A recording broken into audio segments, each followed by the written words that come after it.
Hi everybody, my name is Jim Weigel with Blue Box Auction Gallery, and we are so pleased and excited to have a very talented, fantastic Virginia Beach native artist, Mr. John Allen Stock. Welcome, John. It's so good to have you here today. Thank you, Jim. Yeah, absolutely. We're going to go through a couple of things about your career and your inspiration and how you've become so well established and just your whole life journey, basically, just to share with the audience, and then talk about a handful of the pieces that you brought in here today, which is really going to be exciting to just learn inside the mind and the creative aspect of what an accomplished artist is.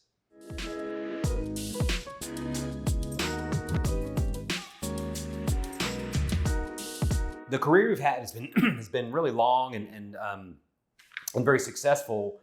Tell me about a time when it was early on in your career and how you see that pivotal moment of really what got you established and set you on your path of your career and what that looked like. Well, I had a mother and an older sister that were artists. And so I started picking that up early in life. But early, I was about 13, 14 years old. I had an accident on a bicycle. And it hit the right side of my brain where creativity and art and music are. And everything, when I woke up in the hospital, was moving around in space. And it was a scary time. Yeah.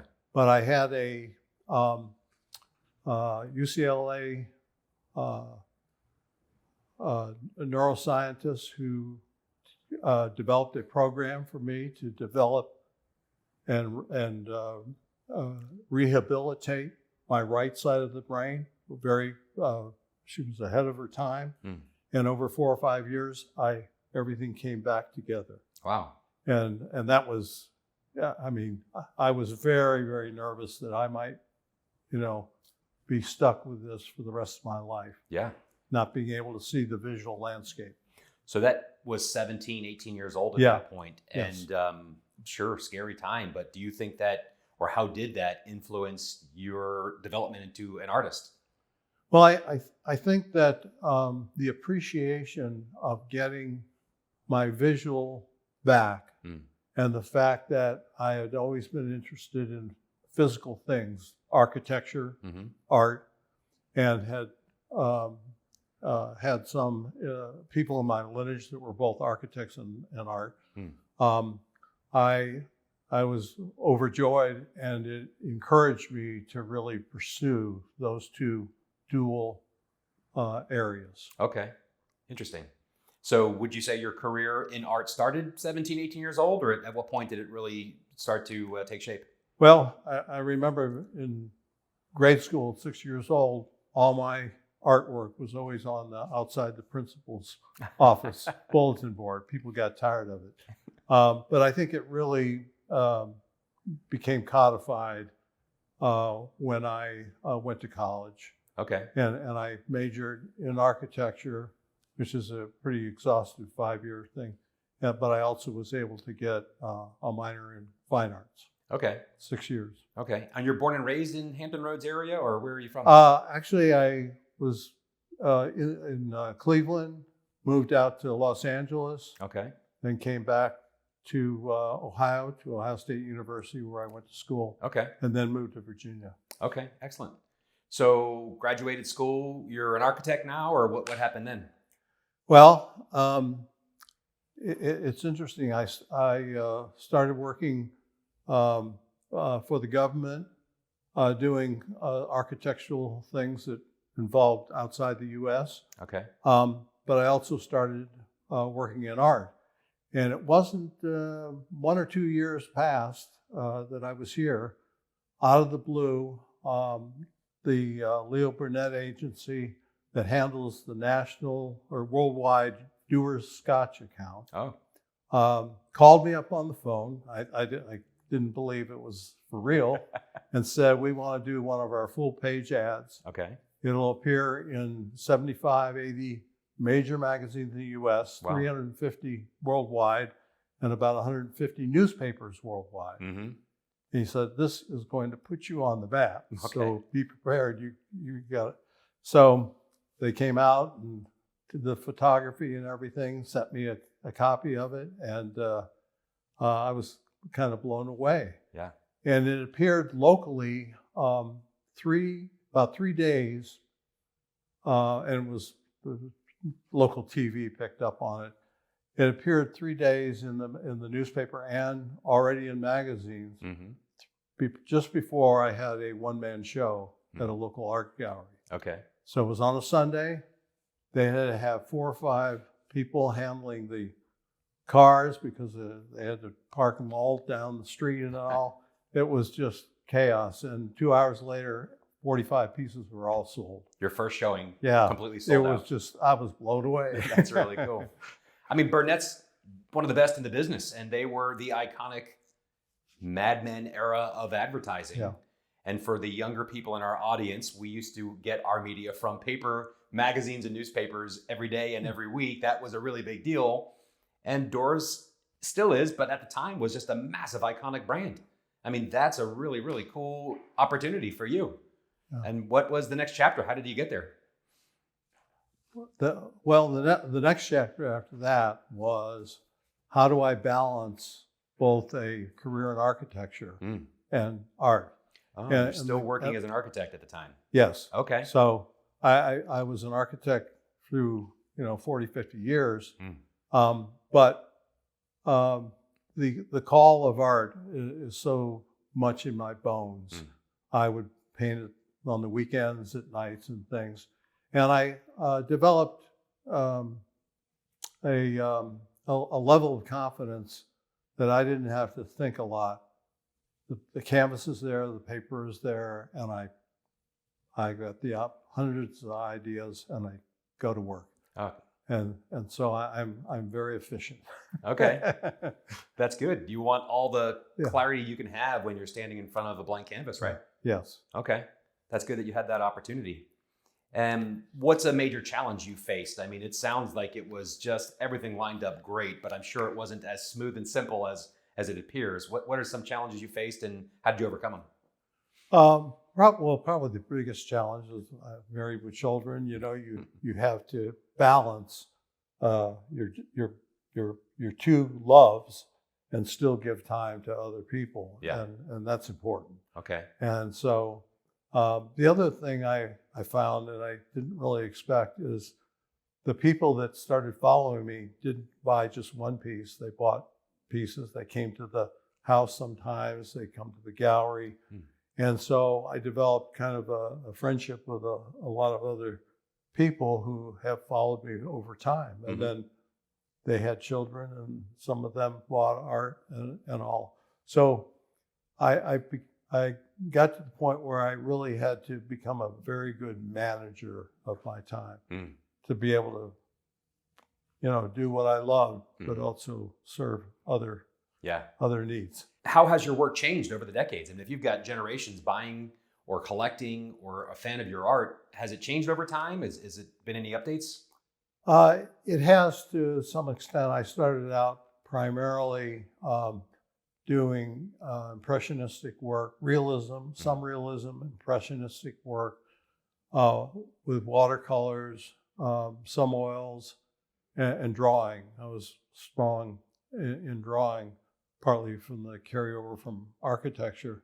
But with time, I found a stronger interest in contemporary art and using contemporary materials, which is primarily acrylics, which are easy to clean up. Oils are a mess, and collage material. And so I used a lot of that over the next probably 2,000 pieces.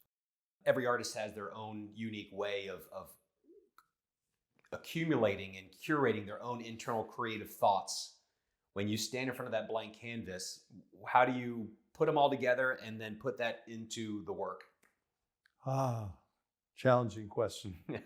One of the things that I've always done is I'm thinking of the next pieces. And most of my work are series. I'll have a general idea, and then I may do anywhere from 50 to 100 pieces in that till I've exhausted the subject. And I think the value of my early upbringing. My father was a psychologist. My mother was also in kind of the same bent. Um, they challenged the kids to be thinkers, but also doers, and how to move from those two dynamics. And so I began to do real quick sketches, and I could pick them up a year later and remember exactly what I was thinking and what I was going to do to create that artwork. So when you approach the blank canvas, are you trying to match the idea you had previously, or is it completely on the fly when the time comes, or is it depending upon the circumstances? In most cases, I have a concept that's about 80% crystallized. Okay. It may not be exact in terms of the exact colors, the exact form, even if it's impressionistic, or if it's just totally conceptual abstract art. I proceed in a kind of a natural painterly way of base colors and things, and then you build to smaller detail. But 20% of it, you just spur of the moment. Yeah. What was I thinking? I like this better, and it needs to be blue. And then suddenly it takes a right turn. Mm-hmm. But all artists, have that license to do whatever they want, really. Yeah, right. Which they need to let that creative freedom go. Yeah. Right. That's what I think. What's funny is to have somebody look at a piece of art and say, you know what I really like about this piece? I like that blue that you put there. That was the 20%. Well, let's switch gears. Let's talk about some of your art. And we're going to start with the piece right behind us here. Just kind of walk us through. This is one of your earlier pieces. Is that? Yes, it's a very early piece. And as I mentioned, I never did a lot of straight realism, but I did impressionistic. So you can see it's vases and flowers, and every artist has painted flowers. I've done abstract flowers now, but one of the things I have always liked about this piece and why I've kept it, and for many years in my house. Of course, my wife prefers it, but it's still kind of loose, and if you were to step back and squint your eyes, it is also abstract and is contemporary in its composition.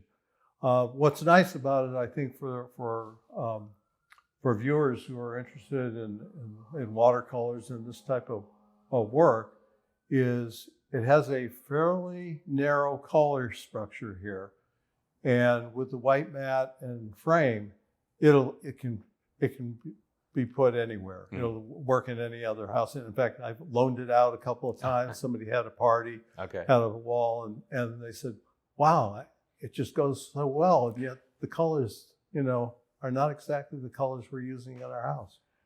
So it's an early piece. I have a number of pieces, but I graduated from this particular type of art, as we talked before, getting into more contemporary work.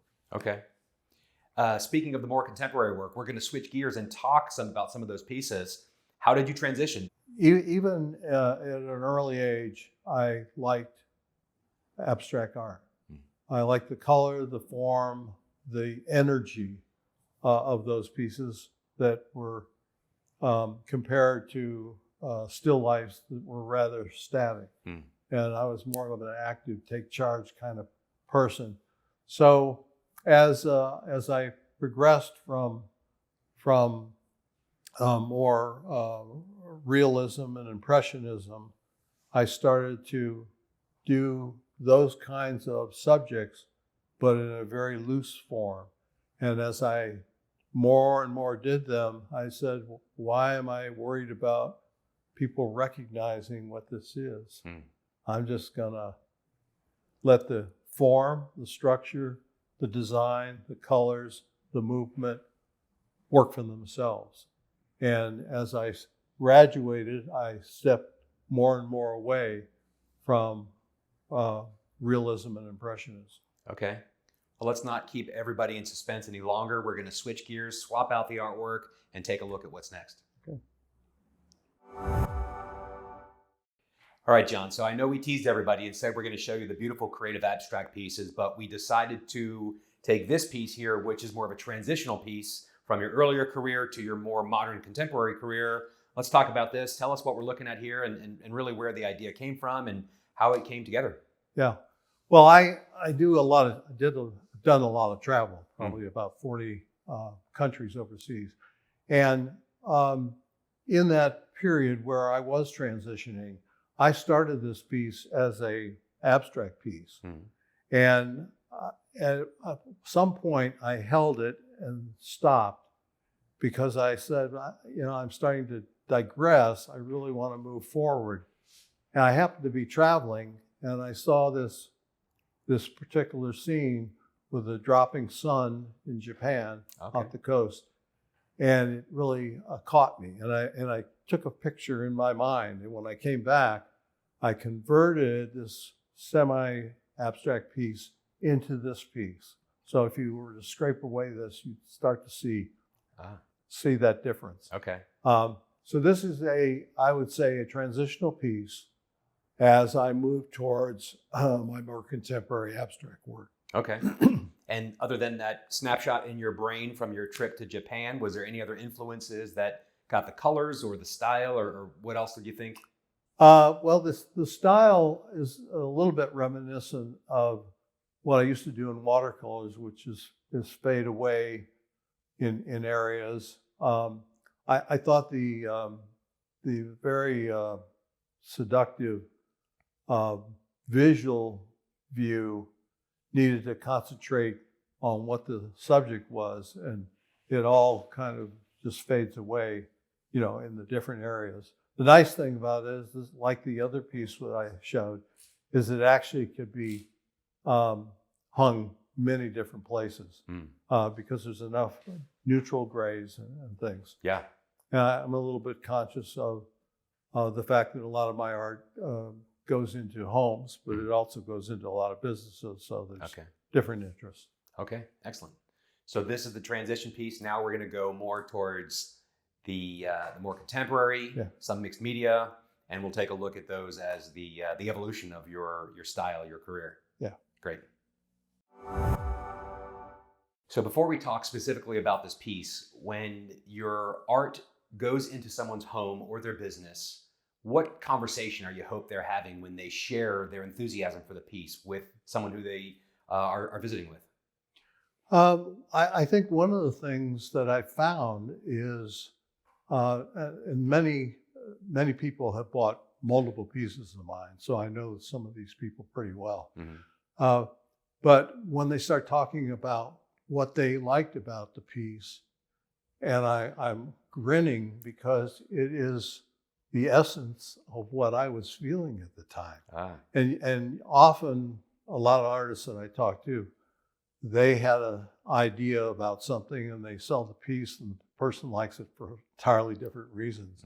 When they like it for the reasons that I was, contributing to the story or the visual story, it's kind of it's interesting, but it's also exciting for me.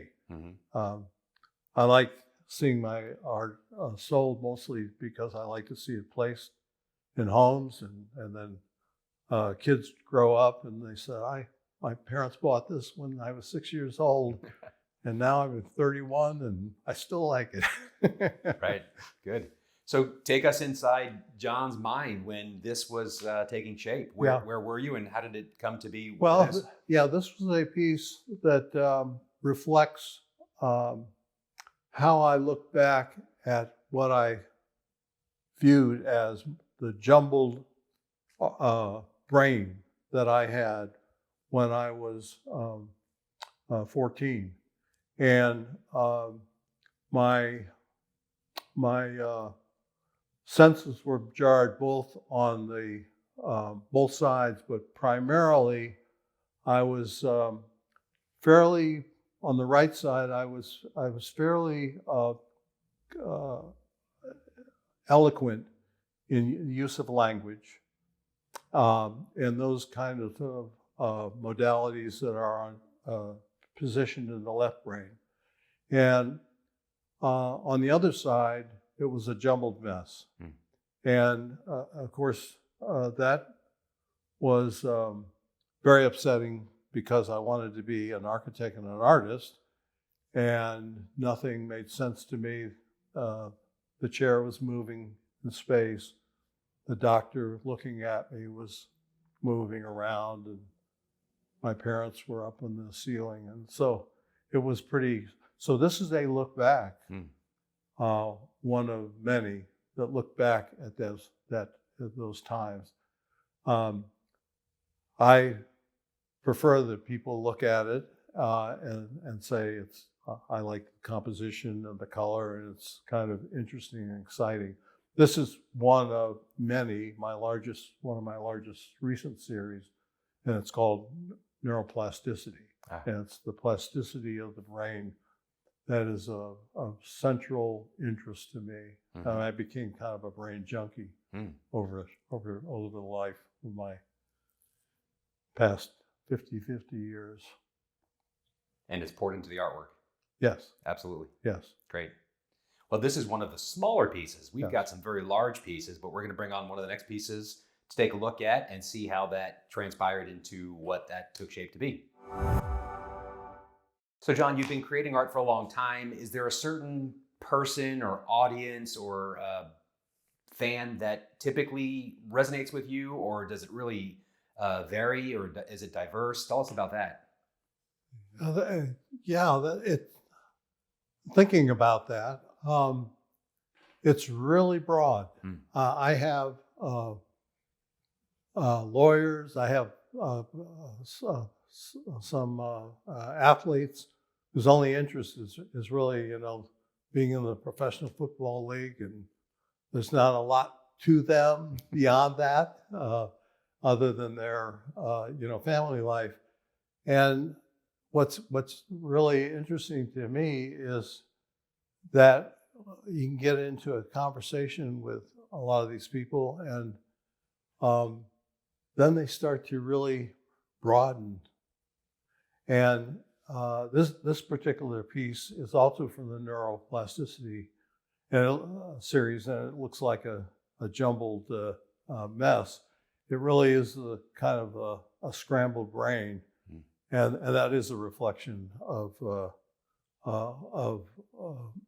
some of the pieces early in that particular series. Is there generally a certain kind of person or audience that you feel a special connection with, or who is your typical audience?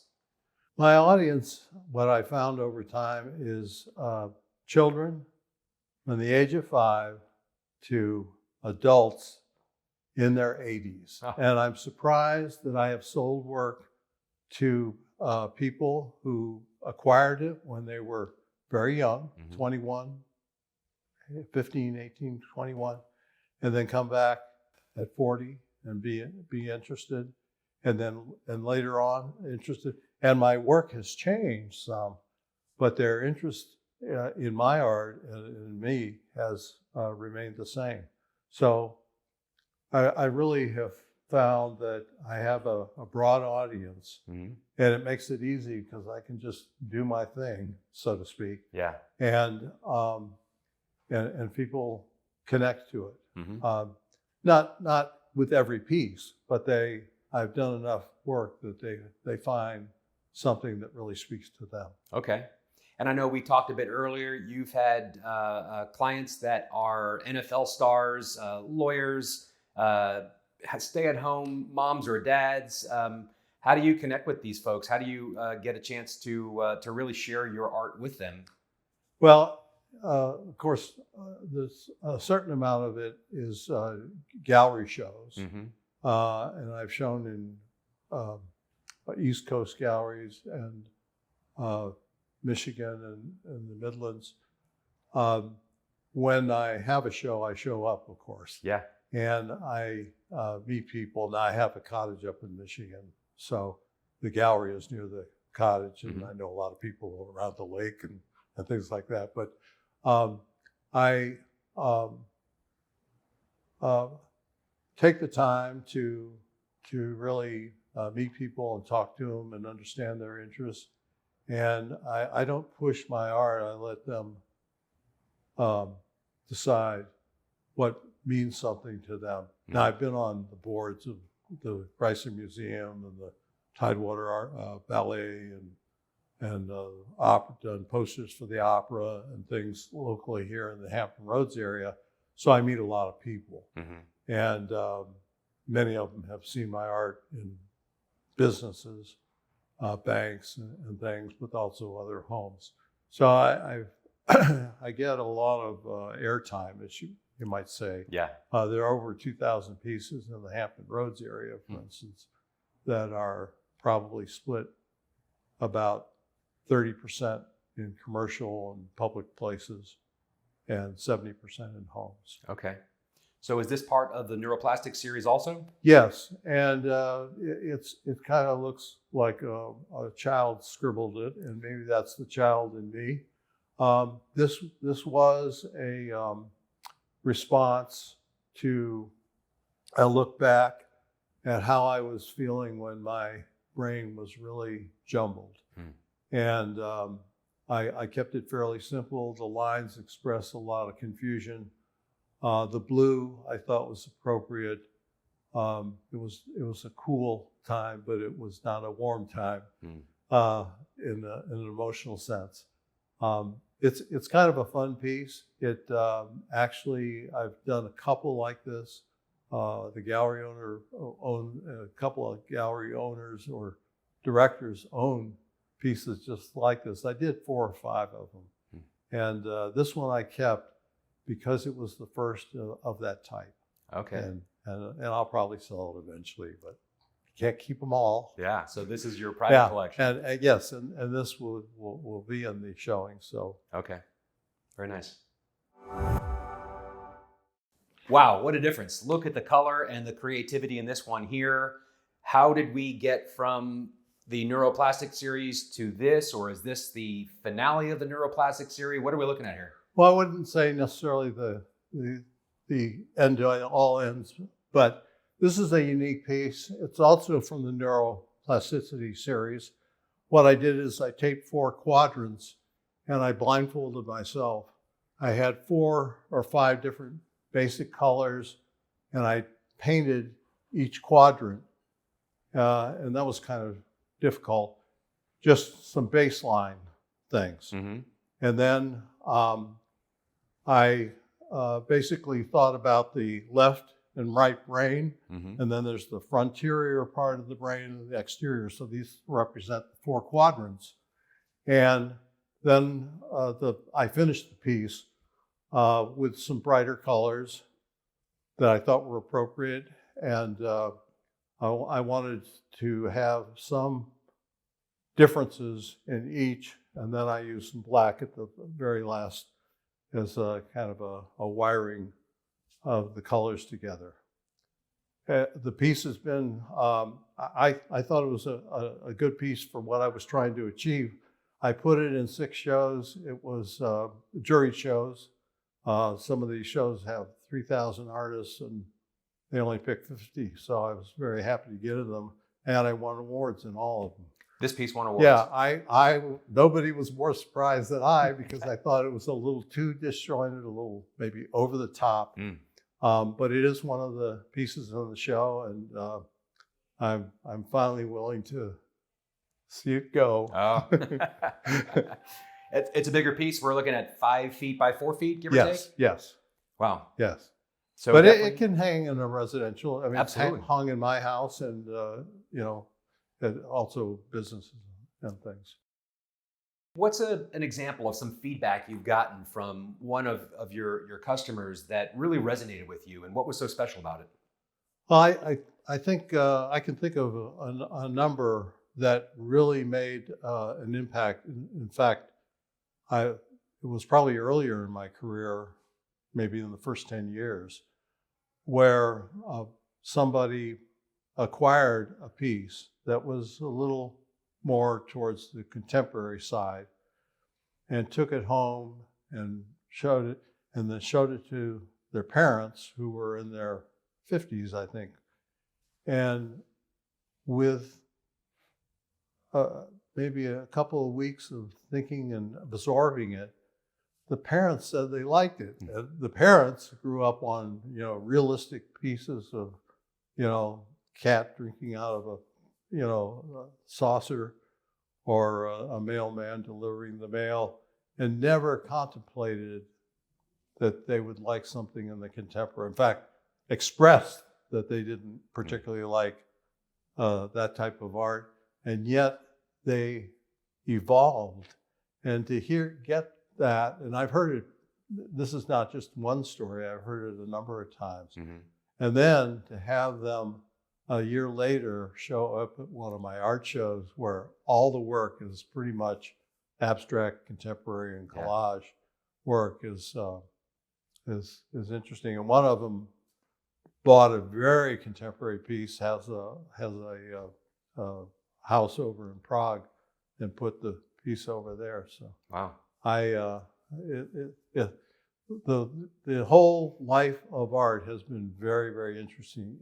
Interesting people, and people who are not set in their ways, and most of them are growing intellectually and in every other way. Mm-hmm. So art has been a wonderful vehicle for me to meet people, see how they change, how they think, and to contribute something positive to their life. That's really exciting. Any last thoughts on this particular piece? I think it's just so fun. And the more I look at it, the more I can see, is that a car registration sticker that I'm looking at there? Yeah, I sometimes throw in some odd things. The DMV's not looking for it, right? Yeah, maybe I was late that month in getting my car. No, it's perfect. It's really, really fun. Very nice piece. This has been an absolute joy, and I thank you so much for taking the time to sit with us today and sharing your story with us and with the audience that will enjoy this as well. And just having an opportunity to hear the backstory to this has just been fabulous. So thank you so much for making the time to be here, and we look forward to doing this again sometime in the future. Thank you, Jim. All right. Be well. Thank you.